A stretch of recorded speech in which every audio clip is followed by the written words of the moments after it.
UP सरकार ने supreme court में दाखिल की ओबीसी आयोग की रिपोर्ट। चुनाव के लिए एससी से हरी झंडी का इंतजार। निकाय चुनाव में सक्रिय भूमिका निभाएंगे बसपा सांसद। बीएसपी सुप्रीमो मायावती ने तैयार किया चुनाव का खाका।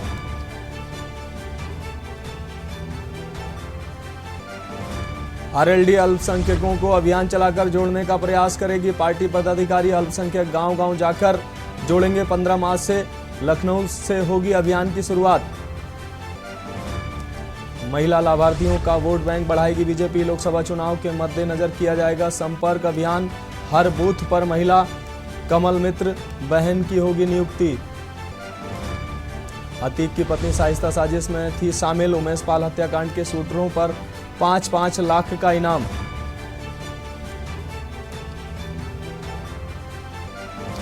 उनहत्तर 1000 सहायक शिक्षक भर्ती परीक्षा आरक्षण कोर्ट का सही से नहीं हुआ पालन। 6800 चयनित अभ्यर्थियों की सूची खारिज। आप देख रहे हैं के न्यूज, खबरों का सारथी। नमस्कार, मैं हूं आपके साथ मनोज गौड़ मानस। खबरों का रुख करते हैं। संसद के बजट सत्र का आज दूसरा दिन।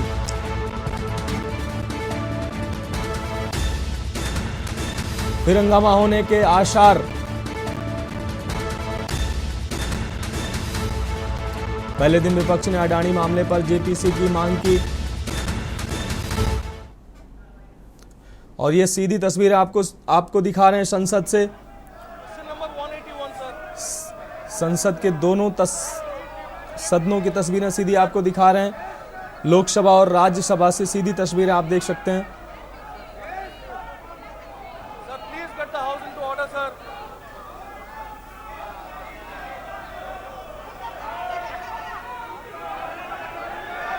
Sir,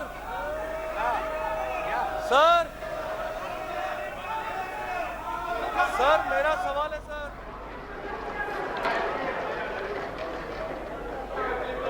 Honorable members, the wins for the elephant whisperers and गलत। ये सदन आपका है, तख्तियां नहीं। आप बोले, सीट पर जाकर बोले अपनी बात को।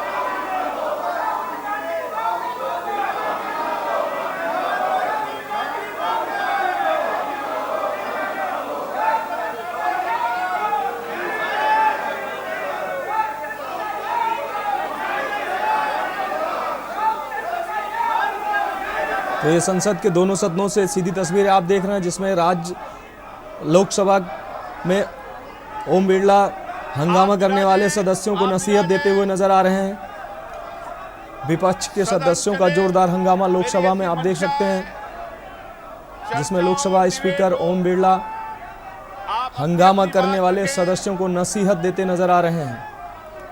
स्वच्छ चर्चा के लिए प्रेरित कर रहे हैं लोकसभा स्पीकर ओम बिरला।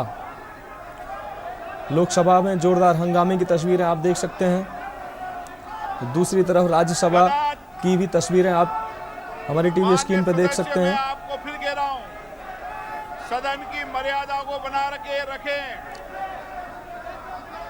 ओम बिरला लगातार हंगामा करने वाले सदस्यों को सदन की मर्यादा और गरिमा बनाए रखने की अपील कर रहे हैं। और ये लोकसभा स्थगित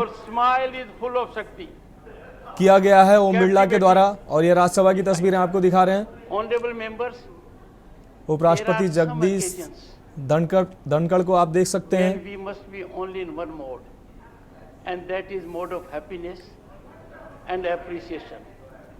It is an occasion where I would plead with the honorable members. I will plead with honorable members.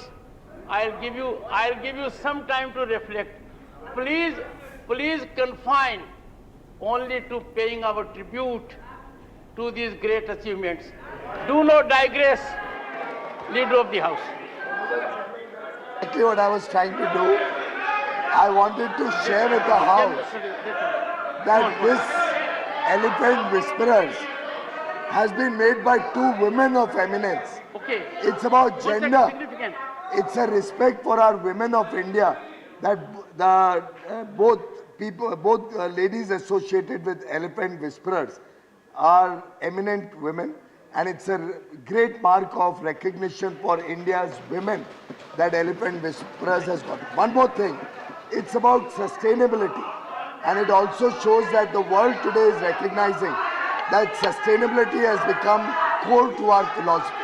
And finally, sir, Triple R, the script writer is an honorable member of parliament, Mr. V.V. Prasad. I think we all owe a debt of gratitude to acknowledge Mr. V.V. Prasad's contribution. Honorable members, one second. Honorable members, I am so happy that Leader of the House has confined only to the issue. I'll now call upon Leader of the Opposition. And sir, I am told by Leader of the House that the scriptwriter is our member. We need to congratulate him. He is a member of House of Elders, the upper house. Honorable Leader of the Opposition. Sir, Rajiv ji, we presence is always impactful. Sometimes absence is equally impactful. Honorable Leader of Sir, the Opposition. I also join to congratulate both the awardees and particularly first time such an award is given to this Natu and also to the elephants, these things. So both mostly they come from South India. It is great pride for us, and also we are very proud, and whatever you have told, we are with you. But only my request is that the ruling party should not take credit that we have directed, we have written the poem, or Modi ji has directed this film. They should not say. That is only my request. It is a contribution of the country.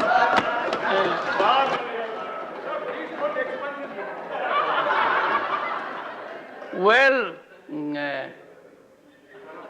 I have had the occasion, honorable members, this morning to read several newspapers,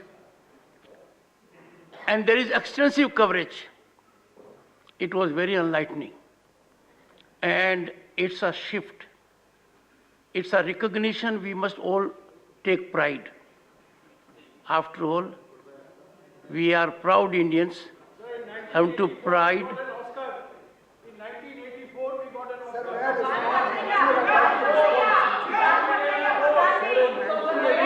Okay. One second.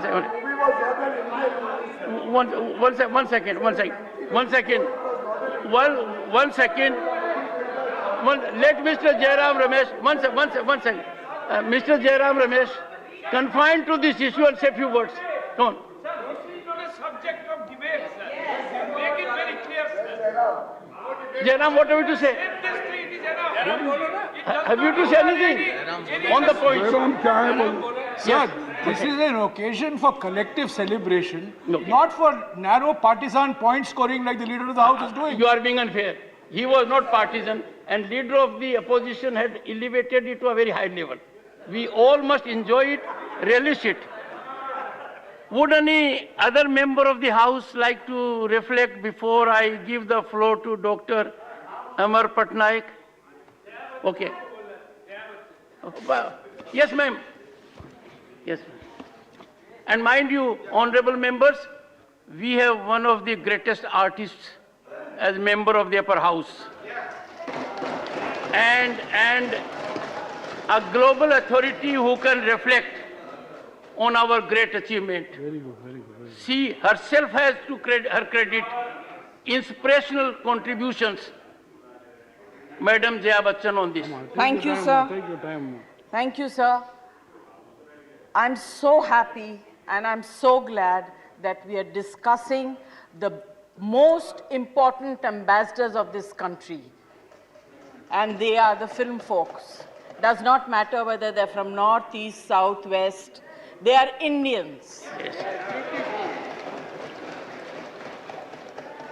I'm so happy that while thanking the President in my speech, I did mention about this point.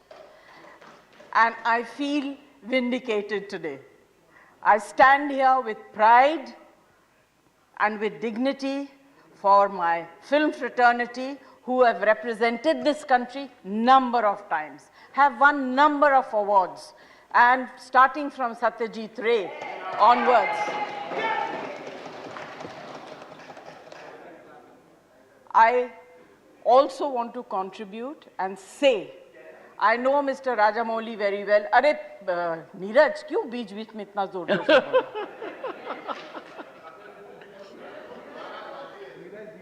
Yes, ma'am. The writer, he's not only the script writer, sir. He's the writer. He is the story. He's the story writer as well. He's a member of this house, and it's a great honor. There have been many, many such people from the creative world who have been nominated here in this house. पहले भी और आज भी. Yes, ma'am. Sir ये chronic disease होती जा रही है. ये देखिए, आवाज हमारे पास भी है, हम भी बोल सकते हैं, मगर जब कोई सभ्यता की बात होती है तो असभ्य व्यवहार मत करिए. मैम आपकी आवाज नहीं है, आपकी बुलंद आवाज है. नहीं, वही मैं कह रही हूँ sir. You have the distinction to belong to a family that has a terrific DNA for creativity in film industry. Thank you for your kind words, sir. But मैं ये कहना चाहती हूँ, ये शुरुआत है और ये इसलिए है कि भारत देश की जनता को मैं धन्यवाद देना चाहती हूँ, जिनके खातिर विदेश के लोग आज हमारी जनता को रिकॉग्नाइज कर रहे हैं. The market of cinema is here, it's not in America. Thank you. Dr. Amar Patnaik. Sir, while I joined the House in complimenting this tremendous achievement that both the films have achieved, there are a couple of things which come out which have to be noted. So in The Elephant Whisperer, the kind of relationship that human beings have with the nature, with the animal world, has been depicted so beautifully, and that happens, I think, that's a part of the Indian ethos, Indian culture, and that is what we have communicated to the world. I think we must appreciate this particular fact. The second thing, sir, in this movie is that this was an OTT kind of a, on the platform, so which basically means the way we are going ahead, India is going ahead in digitalization, in using digital platforms to creativity, in creativity is something that has to be commended as well, has to be noticed as well. So the two characters which have, you know, I was just reading a news, sir, the two characters in that movie, they still do not know the entire ramification of the fact that they won the Oscar. And they have been given a new elephant, orphan elephant, to rear up. They have left the two who are already there. So this is a tremendous thing, and this is a celebration of the fact that in India, we are the ones who can show to the world the sustainable way of living in this world. And the first movie, so the song, I think it has caught the imagination of all sections of society. As Madam Jaya Bachchan ji said, this is creativity at its peak, being recognized by the globally, and I think we must all be very happy about. We must celebrate it, and we must compliment all these people who are probably also lurking somewhere, promote them, so that we occupy our central place in the committee of the world. Thank you. तो ये सीधी तस्वीरें आप राज्यसभा से देख रहे थे, जहां राज्यसभा के कई सदस्यों ने अपनी बातें रखी. सरकार की तरफ से नेता सदन पीयूष गोयल ने अपनी बात रखी, वहीं विपक्ष की तरफ से मल्लिकार्जुन खड़गे और जया बच्चन सहित अन्य सदस्यों ने अपनी बात रखी. बढ़ते हैं खबरों की तरफ. लखनऊ से बड़ी खबर आ रही है. यूपी सरकार ने एससी में दाखिल की रिपोर्ट. बड़ी खबर आपको बता रहे हैं, यूपी सरकार ने एससी में दाखिल की रिपोर्ट. सुप्रीम कोर्ट में दाखिल की ओबीसी आयोग की रिपोर्ट.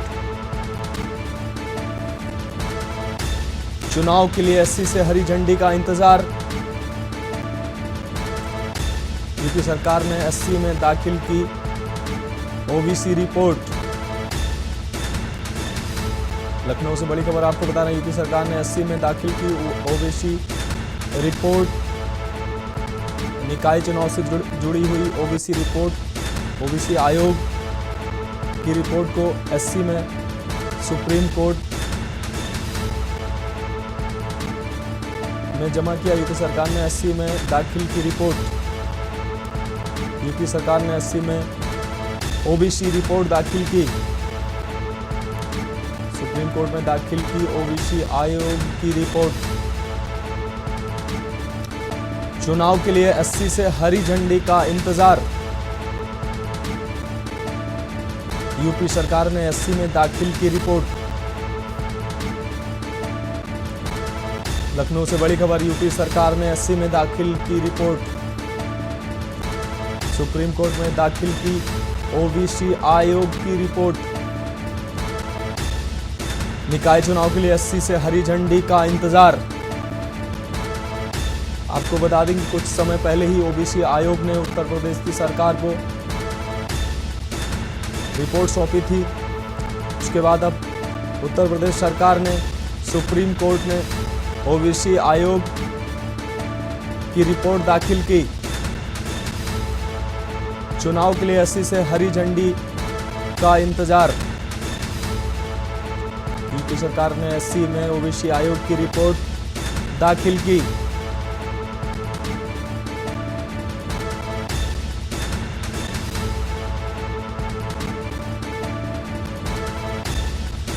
और इसी खबर पर हमारे ब्यूरो चीफ मनीष श्रीवास्तव लखनऊ से हमारे साथ जुड़ गए हैं।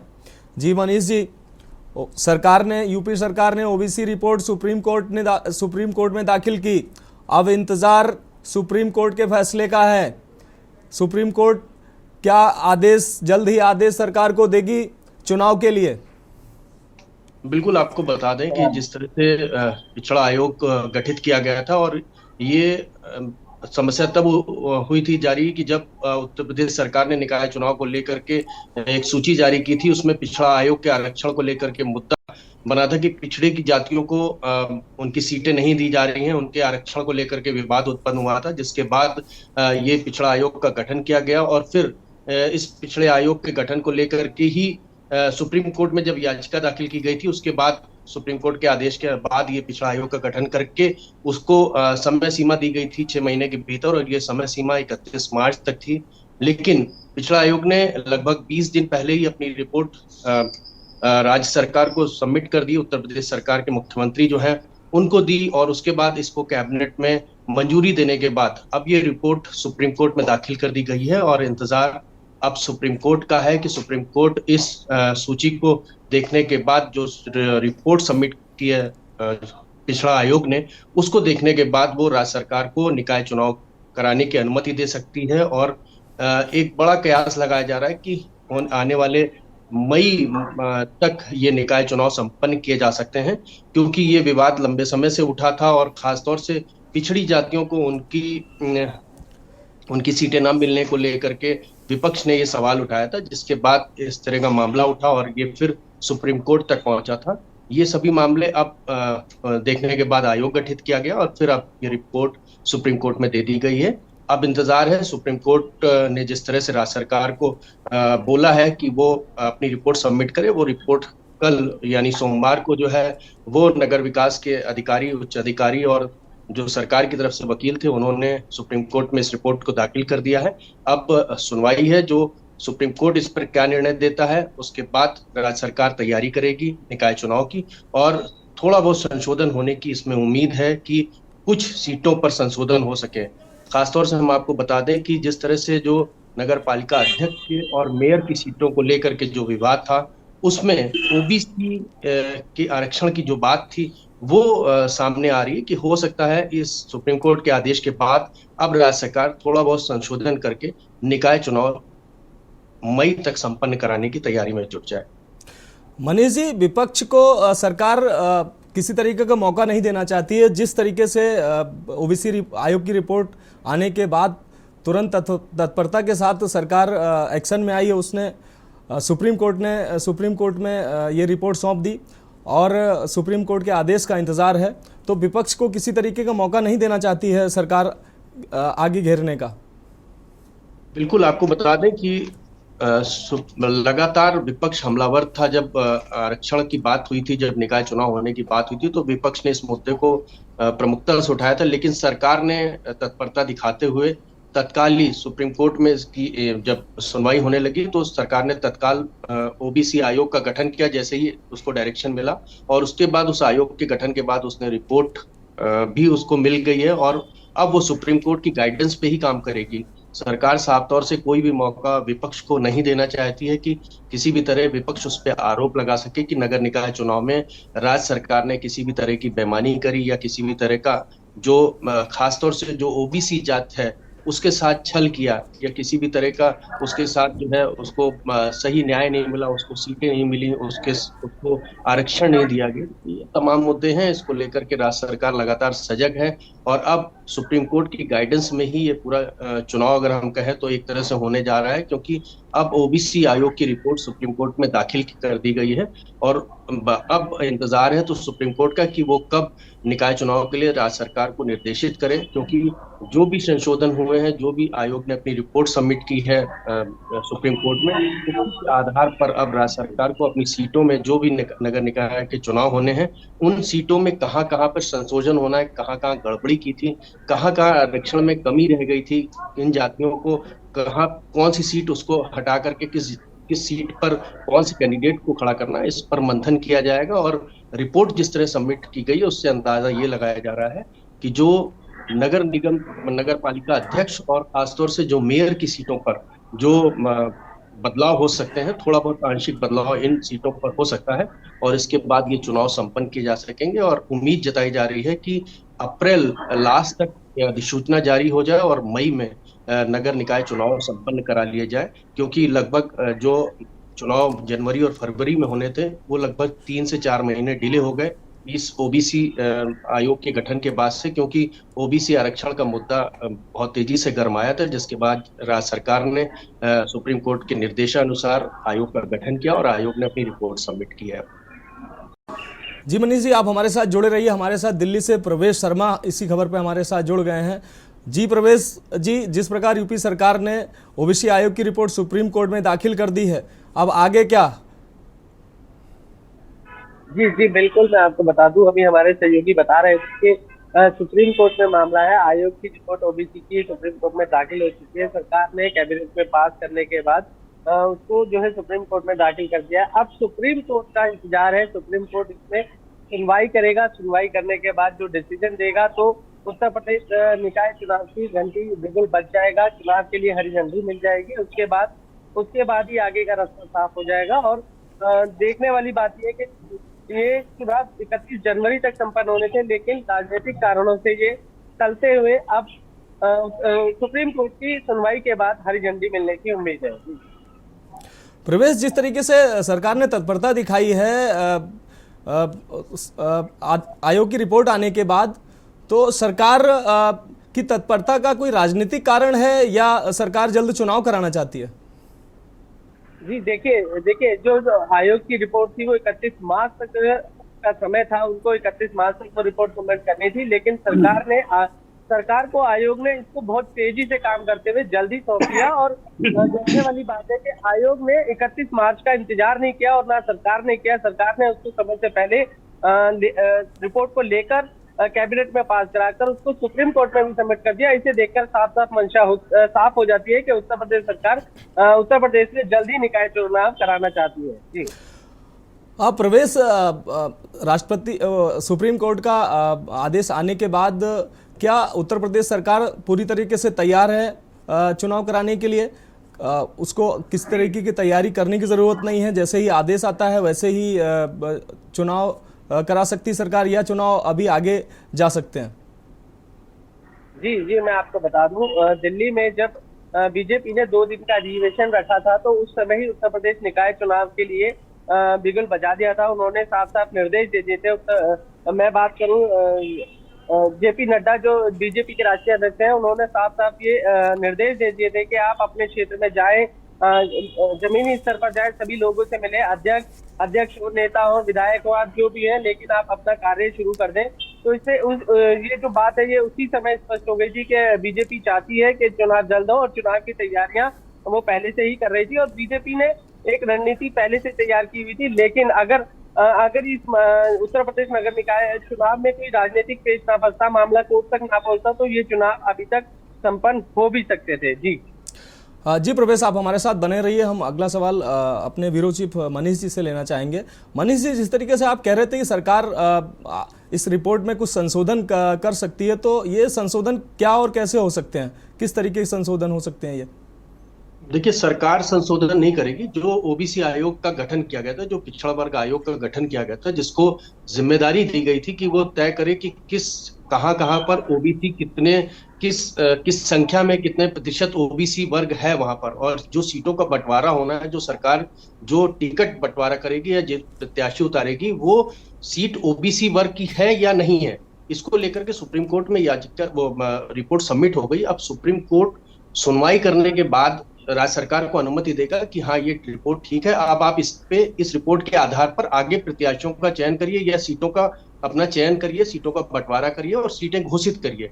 तो ये रिपोर्ट बेस थी जिसको लेकर के ओबीसी जो पिछड़ा आयोग बनाया गया था। इसका मुख्य कारण हम आपको बता दें कि उत्तर प्रदेश में जातिगत समीकरण बेहद महत्व रखता है। अगर हम राजनीतिक परिवेश से देखें तो अगर ओबीसी नाराज हो गया, ओबीसी को उसका हक नहीं मिला, तो सरकारें बनती और बिगड़ती ओबीसी के मतदाताओं की वजह से। अगर पिछड़ा आयोग की हम बात कर रहे हैं, अगर पिछड़ा वर्ग नाराज हो गया, तो चाहे ओबीसी हो, चाहे एससी हो, चाहे एसटी हो, अगर इसकी भागीदारी बहुत ज्यादा होती है चुनाव में, और खास तौर से इसीलिए बीजेपी ने बहुत जल्द अपना रुख बदला और वो तुरंत उसने गठन करके पिछड़ा आयोग का गठन करके रिपोर्ट मंगा ली, और रिपोर्ट अब ये सुप्रीम कोर्ट चली गई। अब आने के बाद जो उसने पहले जो फेरिस्त बनाई थी पिछड़ा आयोग के गठन के पहले, उसमें और अब ये पिछड़ा आयोग की जो रिपोर्ट सुप्रीम कोर्ट में सबमिट हुई है, इसमें वो थोड़ी बहुत तब्दीली होगी। जैसा कि हायर जो सोर्सेज हैं हमारे, वो बता रहे हैं कि जो रिपोर्ट सबमिट हुई है उसमें कुछ सीटों में बदलाव हो सकता है कि ये ओबीसी कैटेगरी की सीट है, यहाँ पर ओबीसी ही प्रत्याशी लड़ेगा। अध्यक्ष या नगर पालिका अध्यक्ष की बात अगर करें, महापौर की, तो इन सीटों पर बदलाव होगा, ना कि पार्षदी के क्षेत्र में बहुत ज्यादा बदलाव कहीं से आने की उम्मीद है, जो पिछड़ा आयोग की रिपोर्ट गई है। और राजनीतिक माने आप जैसा कि पूछ रहे हैं कि अगर राजनीतिक बात कर लें, तो राजनीतिक पार्टियां सीधे तौर पे, अगर हम समाजवादी की बात कर लें, बसपा की बात कर लें, तो उनकी पूरी राजनीति ही पिछड़ा जातियों पर ही आधारित है। मायावती का पिछड़ा वर्ग है, एससी एसटी कैटेगरी उनके साथ शुरू से जुड़ी हुई है। मुलायम सिंह की, अखिलेश यादव की बात कर लें, तो उनके साथ यादव और मुस्लिम ओबीसी कैटेगरी बहुत ज्यादा है। तो बीजेपी इस बात को कहीं से भी मौका नहीं देना चाहती है विपक्ष को कि कहीं से भी हमलावर हो कि पिछड़ी जातियों के साथ सरकार अन्याय कर रही है, पिछड़ी जातियों का हक मार रही है, पिछड़ी जातियों को राजनीति में नहीं आने देना चाह रही है, पार्षदी के चुनाव में नहीं आगे आना देनी है, नगर पालिका अध्यक्ष बनने देना चाहती है। जी मनीष जी, बहुत बहुत शुक्रिया। प्रवेश जी, आपका बहुत बहुत शुक्रिया तमाम जानकारी देने के लिए। तो ये मनीष श्रीवास्तव हमारे ब्यूरो चीफ लखनऊ से हमारे साथ जुड़े हुए थे, वहीं दिल्ली से प्रवेश शर्मा हमारे साथ जुड़े हुए थे, जिन्होंने तमाम जानकारी दी। आपको सीधे उत्तराखंड विधानसभा ले चलते हैं, जहां की तस्वीरें आपको दिखाते हैं क्या चल रहा है।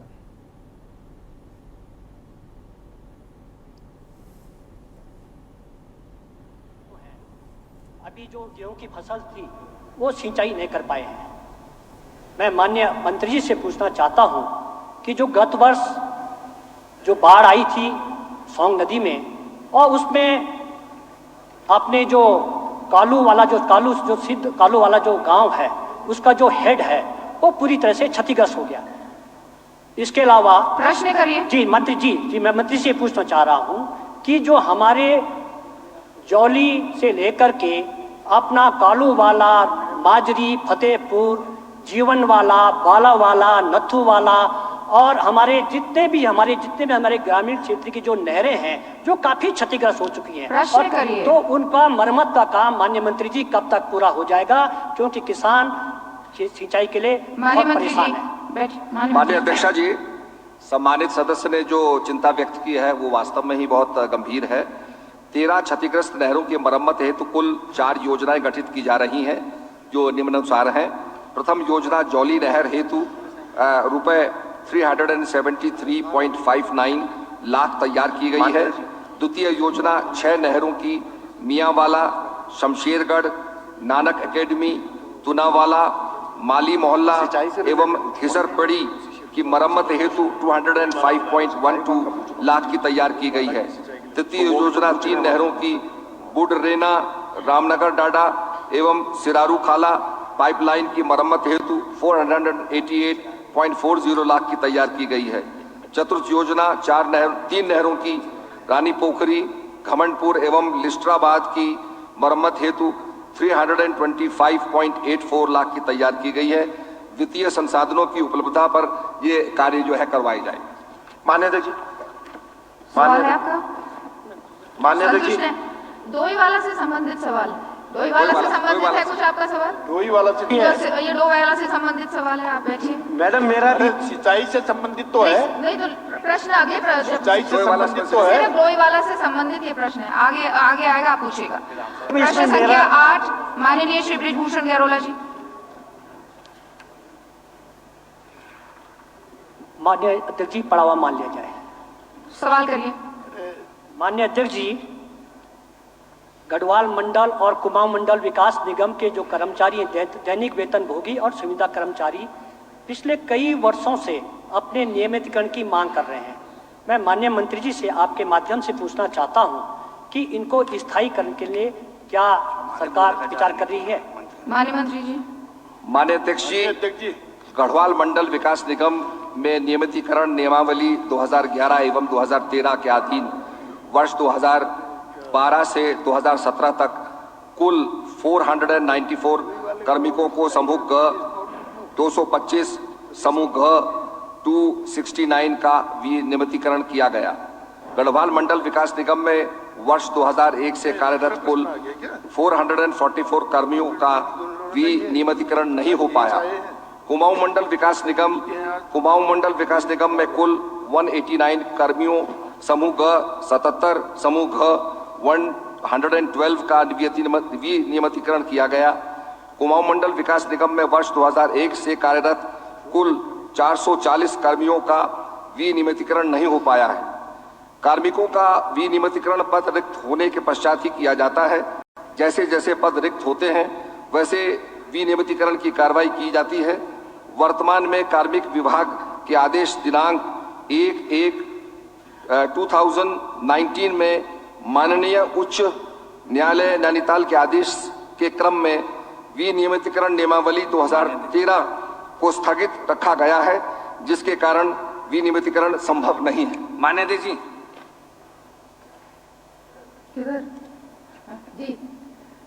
मान्य अध्यक्ष जी, मैं माननीय मंत्री जी से पूछना चाहता हूं कि जो गढ़वाल विकास निगम में जो हमारे छोटे कर्मचारी हैं, उनके समकक्ष पीआरडी में, उपनल में उनको 17,000-18,000 के लगभग उनको दैनिक वेतन के रूप में मिलता है।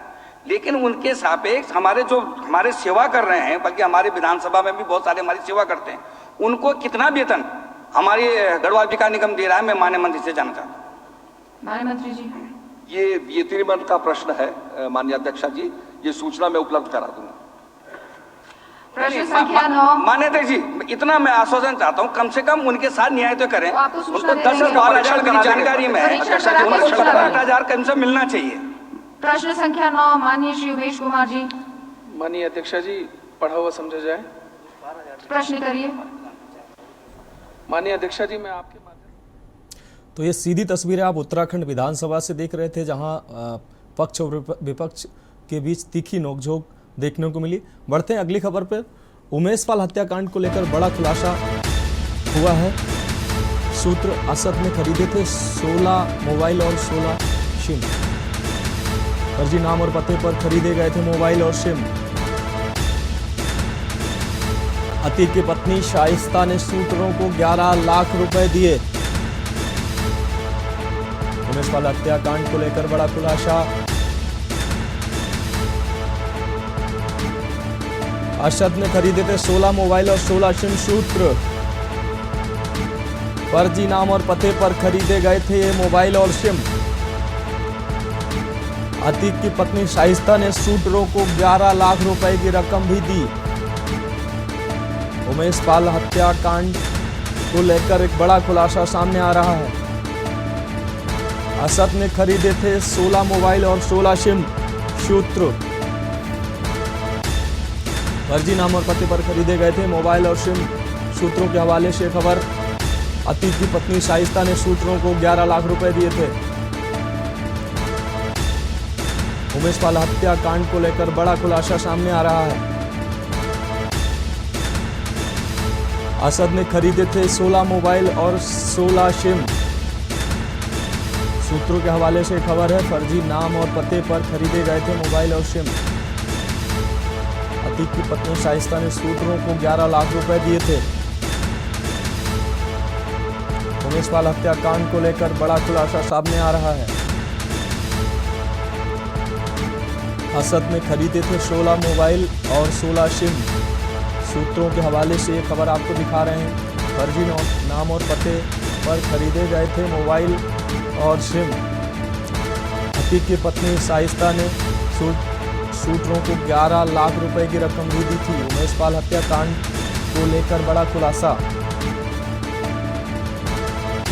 असद ने खरीदे थे 16 मोबाइल और 16 सिम। सूत्रों के हवाले से ये खबर आपको दिखा रहे हैं, फर्जी नाम और पते पर खरीदे गए थे मोबाइल और सिम। अतीक की पत्नी शाइस्ता ने सूत्रों को 11 लाख रुपए की नगद राशि भी दी थी। उमेश पाल हत्याकांड को लेकर यह बड़ा खुलासा सामने आ रहा है। सूत्रों के हवाले से असद ने खरीदे थे 16 मोबाइल और 16 सिम। फर्जी नाम और पते पर खरीदे गए थे ये सभी मोबाइल और सिम। अतीक की पत्नी शाइस्ता ने सूत्रों को 11 लाख रुपए दिए थे। उमेश पाल हत्याकांड को लेकर ये बड़ा खुलासा सामने आ रहा है। असद ने खरीदे थे 16 मोबाइल और 16 सिम। सूत्रों के हवाले से खबर आपको दिखा रहे हैं। कुछ समय पहले की ये तस्वीरें आप देख सकते हैं उमेश पाल हत्याकांड से जुड़ी हुई। अब उसी से जुड़ा हुआ ये बड़ा खुलासा, फर्जी नाम और पते पर खरीदे गए थे 16 मोबाइल और सिम। अतीक की पत्नी शाइस्ता ने सूत्रों को 11 लाख रुपए की रकम भी दी थी। उमेश पाल हत्याकांड को लेकर यह बड़ा खुलासा सामने आ रहा है। असद ने खरीदे थे 16 मोबाइल और सिम। फर्जी नाम और पते पर खरीदे गए थे मोबाइल और सिम। अतीक की पत्नी शाइस्ता ने सूत्रों को 11 लाख रुपए भी दिए थे। उमेश पाल हत्याकांड को लेकर यह बड़ा खुलासा सामने आ रहा है। असद ने खरीदे थे 16 मोबाइल और 16 सिम। सूत्रों के हवाले से खबर आपको दिखा रहे हैं, फर्जी नाम और पते पर खरीदे गए थे ये सभी सिम और मोबाइल। अतीक की पत्नी शाइस्ता ने सूत्रों को 11 लाख रुपए दिए थे। उमेश पाल हत्याकांड से जुड़ा हुआ यह बड़ा खुलासा,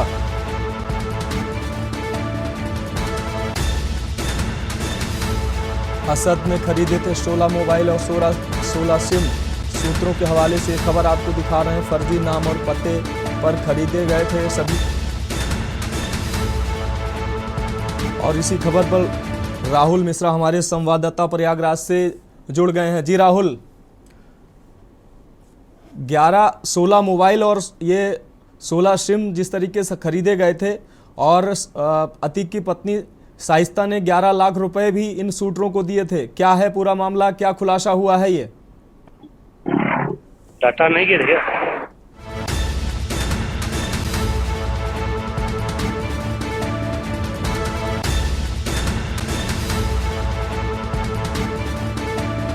राहुल, हमारी आवाज अगर आप तक पहुंच रही है?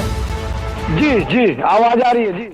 राहुल, क्या ये खुलासा किस तरीके का है? ये 11 लाख रुपए शाइस्ता ने इन शूटरों को दिए थे, इसके अलावा ये 16 सिम और ये फर्जी मोबाइल भी खरीदे गए थे, क्या है पूरा खुलासा, जानेंगे आपसे।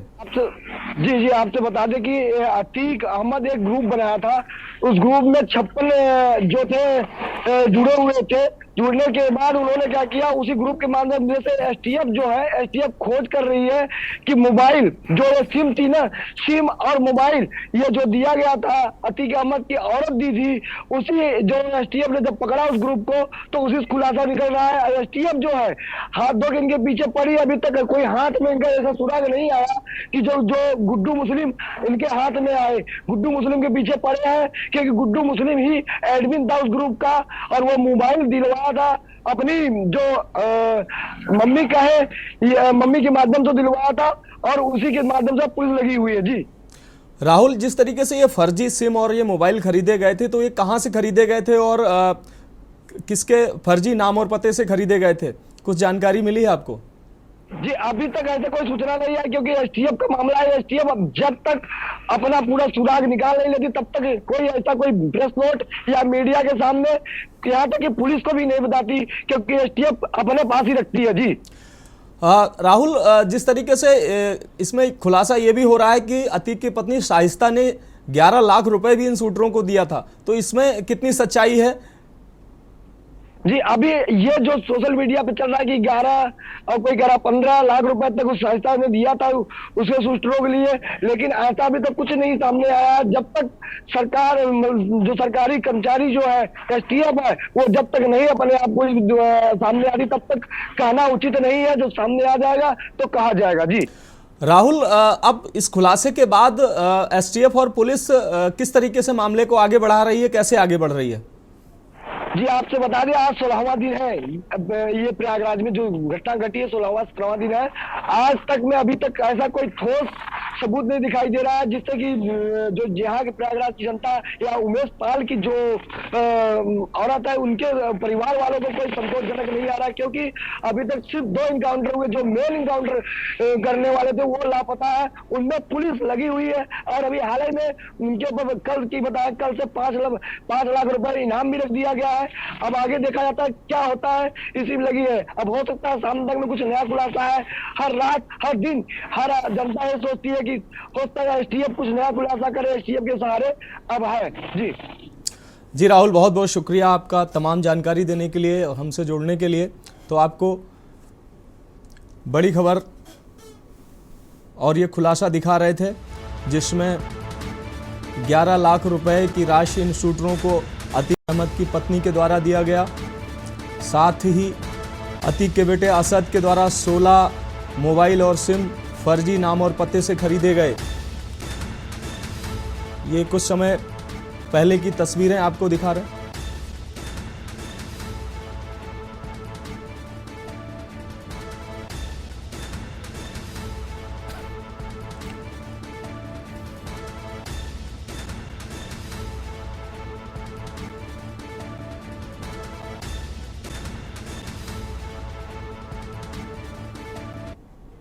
रुक करते हैं खबरों का। बरेली महिला की बेरहमी से निर्मम हत्या का मामला सामने आया है। महिला की बेरहमी से निर्मम हत्या की गई है। गला काटकर बेरहमी से की गई महिला की हत्या। सेना के हवलदार की पत्नी बताई जा रही है महिला। सरकारी आवास में शव मिलने से मचा हड़कंप। पुलिस ने शव को पोस्टमार्टम के लिए भेजा। कैंट थाने के मिलिट्री आवास में मिला महिला का शव। महिला की बेरहमी से निर्मम हत्या की गई है। गला काटकर बेरहमी से की गई हत्या।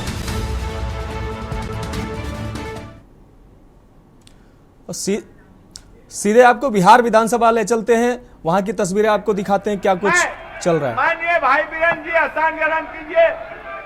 अजीत बाबू आप भी हस्तान ग्रहण कीजिए। आप बैठिए।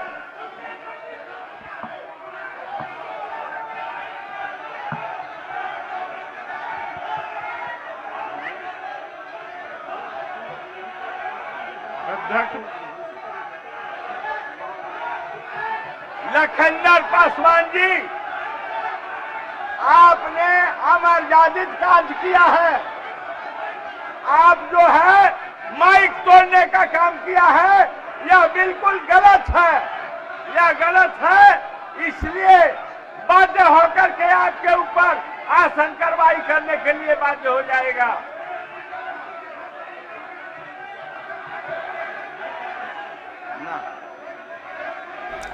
सीधी तस्वीरें बिहार विधानसभा से देख रहे हैं आप, जहां उप मुख्यमंत्री तेजस्वी के इस्तीफे की मांग लगातार आप लोग बीजेपी ने तेजस्वी के इस्तीफे की मांग की। आसन इस चीज को देख रहा है, बीजेपी विधायकों ने की वेल में नारेबाजी। अपना तौर तरीका है उसके मुताबिक करेगा। माननीय सदस्य साहब जाइए, लखेंद्र पासवान ने जो माइक तोड़ने का काम किया है, आप जाइए जगह पर, आप जगह पर जाइए, नहीं आप जगह पर जाइए, आप जगह पर जाइए, आप माइक नहीं तोड़ सकते। उन्होंने माइक तोड़ने का काम किया है, नहीं माइक तोड़ने का काम किया। माननीय नेता प्रतिपक्ष अध्यक्ष महोदय, हाउस के अंदर सत्ता पक्ष के लोग सदन नहीं चलाना चाहते हैं और भ्रष्टाचार के मामला को छुपाना चाहते हैं और ये उत्तेजना पैदा करके बिहार की जनता के, ये आरजेडी के भ्रष्ट लोग अपने भ्रष्टाचार को छुपाना चाहते हैं। महोदय, सदन में आवाज दबाते हैं, ये कतई स्वीकार नहीं होगा। भ्रष्टाचारी लोग की आवाज से विपक्ष की आवाज नहीं दबेगी। महोदय, कार्रवाई करनी चाहिए जिसने गाली बका है सत्ता पक्ष के लोग। ये गाली सदन के अंदर देना, प्रतिपक्ष के लोग बोलता है तो आसन उसको डील करेगा, सत्ता पक्ष के विधायक नहीं धमकाएगा। इस पर कार्रवाई और कार्य मंत्रणा समिति की बैठक बुलाइए, इस पर बात होनी चाहिए। सदन में धमकी से सदन कतई नहीं चलेगा। ये भ्रष्टाचार भी करेंगे और अत्याचार भी करेंगे। ये व्यवस्था कैसे आप अपना आसन ग्रहण करें। ये भ्रष्टाचारियों का मनोबल बढ़ाने का सरकार काम बंद करे। ये खुद करके भ्रष्टाचार और अपराधियों को सरकार में सम्मिलित करा करके सरकार किस तरह से सदन को अस्त व्यस्त कर रहा है। आप सभी सदस्य स्थान ग्रहण करें, आप स्थान ग्रहण करें, आप लोग भी स्थान ग्रहण करें। आप अब देखिए, मैंने कहा कि नेता प्रतिपक्ष को मैंने समय दिया, आप बैठ तो जाइए, क्या कहना चाहते महोदय? नेता प्रतिपक्ष आप बैठ जाइए, आपके बात को नहीं मान रहे, आप बोलेंगे, आपके बदले में वो बोलेंगे, नहीं वो बोलना चाहते हैं। महोदय, महोदय, अब बोलिए ना, उठिए ना, उनको बैठाइए। महोदय, ये नियम का पालन आपके सदस्य कर रहे हैं। मैंने नेता प्रतिपक्ष को बुलाया, वो मान नहीं रहे, उनको आदत है। आप नियम का पालन कीजिए, अन्यथा बाध्य होकर के आसन को कार्रवाई करना पड़ेगा। ये मैं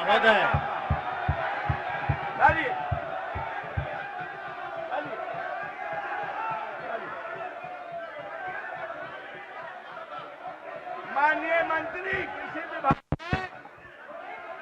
महोदय, अब सभा की कार्यवाही 2 बजे दिन तक के लिए स्थगित की जाती है।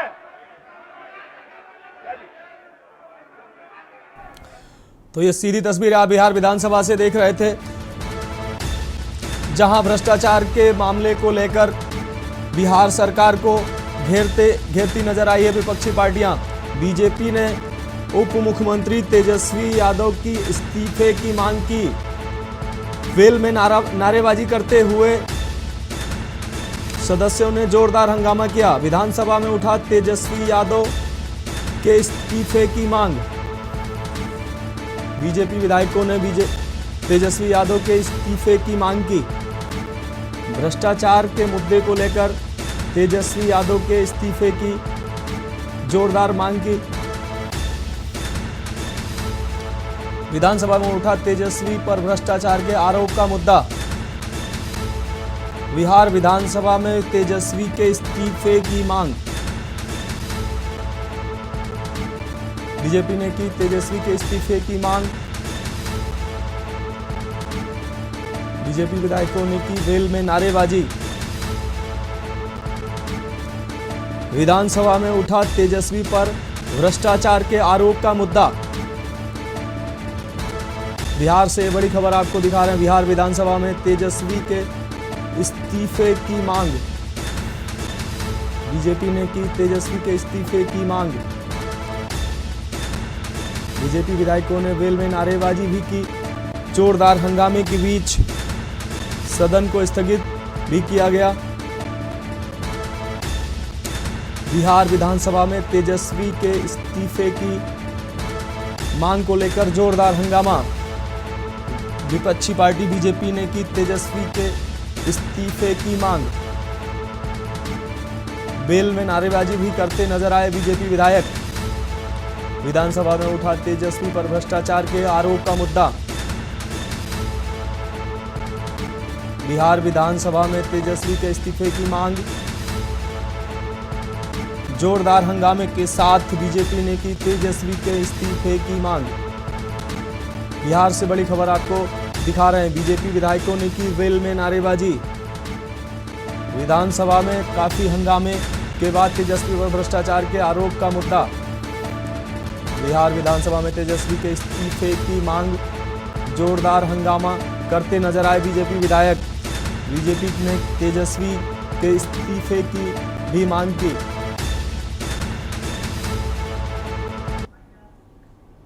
खबरों में हमारे साथ अभी इतना ही। दीजिए इजाजत। नमस्कार।